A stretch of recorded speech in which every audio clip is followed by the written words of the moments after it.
बीड जिल्ह्यात संतोष देशमुख हत्या प्रकरणानंतर पुन्हा एकदा राजकीय वातावरण तापलंय। धनंजय मुंडे यांच्या राजीनाम्यानंतर संदीप क्षीरसागर यांच्यावर गंभीर आरोप झाले आहेत। ओबीसी नेते बाळासाहेब सानप यांनी 2014 मध्ये संदीप क्षीरसागर शिक्षण सभापती असताना बिंदू नामावलीत 39 कोटींचा घोटाळा केल्याचा आरोप केला आहे। यामध्ये सुरेश धस यांच्या नावाचा देखील उल्लेख आहे। बीडमध्ये काय नेमका बिंदू नामावलीचा घोटाळा आहे आणि कशा पद्धतीने तुमचा काय आक्षेप आहे, काय नेमके आरोप आहे? 14 वर्षानंतर बीड जिल्हा परिषदेमध्ये बिंदू नामावलीचा प्रश्न उद्भवला आहे। ज्यावेळी आंतरजिल्हा बदल्या चालू होत्या त्यावेळी त्या काळामध्ये 14 मध्ये ज्यावेळी सगळे शिक्षकांनी मागणी केली बीड जिल्ह्यामध्ये आम्हाला यायचं आहे परत सगळ्या वेगळ्या जिल्ह्यामधून, त्यावेळी राज्याचे मंत्री सुरेश धस होते, इथं आबू शेठ होते जिल्हा परिषदेचे अध्यक्ष, आणि संदीप क्षीरसागर जिल्हा परिषदचे शिक्षण सभापती होते। त्या काळामध्ये ही सगळी भरती इथं सगळे समावेशनाचं काम केलं यांनी, आणि ते फुकट नाही झालं। त्या काळामध्ये प्रत्येक जणाचे 3 लाख रुपये घेतले गेले। 1300 लोकांचे 3 लाख रुपये म्हणजे जवळपास 39 कोटी रुपयाचा घोळ त्या माध्यमातून झाला त्यावेळी 2014 मध्ये, आणि 2014 पासून ते 2024 आजपर्यंत बिंदू नामावलीचा विषय कुठंच निघाला नाही, आणि तो आज निघाला।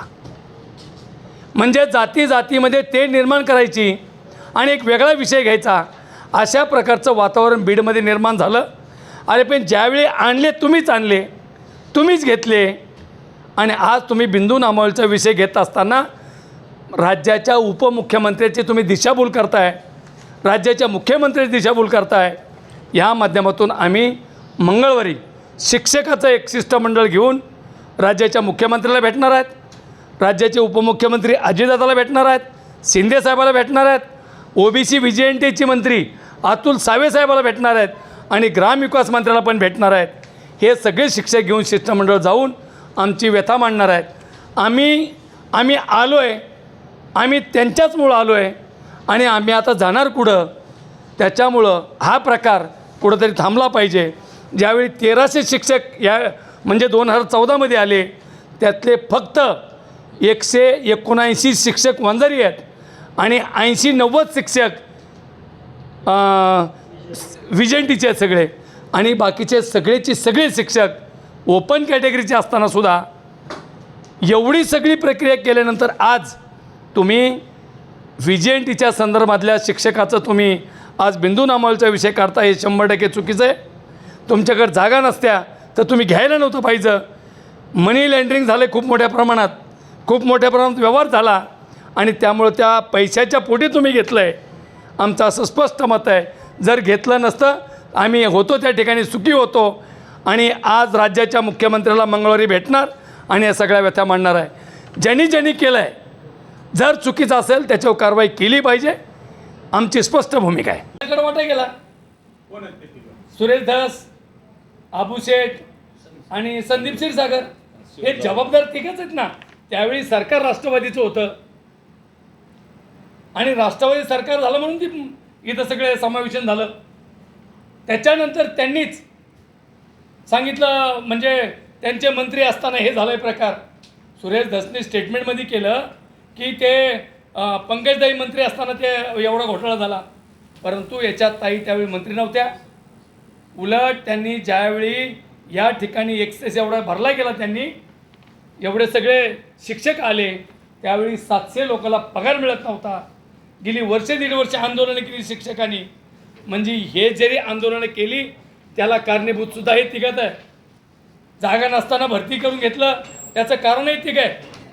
त्यामुळं योग्य ती कारवाई झाली पाहिजे, परंतु त्या काळामध्ये पंकजाताईंनी एक काम चांगलं केलं शिक्षकाचं, की महाराष्ट्रामध्ये ज्या जिल्ह्यामध्ये कुठं ॲक्सेस असेल तोही करून त्या लोकांना पगार मिळवून देण्याचं काम ताईंनी केलं। वास्तविक ह्या भरती प्रक्रियेचा किंवा या समावेशनाचा याच्या ताईचा कुठल्याही प्रकारचा संबंध नव्हता, आणि येत्या मंगळवारी हे सगळे शिष्टमंडळ घेऊन आम्ही मुंबईला सीएम साहेबाला भेटणार आहे। सोशल मीडियाच्या भाऊ गर्दीत विश्वासार्हतेने चकाकणारे नाव म्हणजे लेट्सअप मराठी। नाही, सगळ्या नागरिकांना ती स्पीच ती right लेट्सअप आहे. वरील मुलाखती म्हणजे विचारांचा खजिना. त्यानंतरच्या निवडणुकीमध्ये मला सोडून गेले. बातम्या केवळ वस्तुस्थिती सांगणाऱ्या, न प्रोपगंडा, फक्त जनतेचा अजेंडा. क्योंकि आने वाला कल जाने वाला है, जाने वाला कल आने वाला है. राजकारण, मनोरंजन असो की क्रीडा क्षेत्र, महाराष्ट्राची स्पंदने संवेदनशीलतेने टिपणारे माध्यम म्हणजे लेट्सअप मराठी. जगासोबत एक पाऊल पुढे राहण्यासाठी लेट्सअपचे ॲप, सोशल मीडिया आणि वेबसाईट सोबत कनेक्टेड रहा.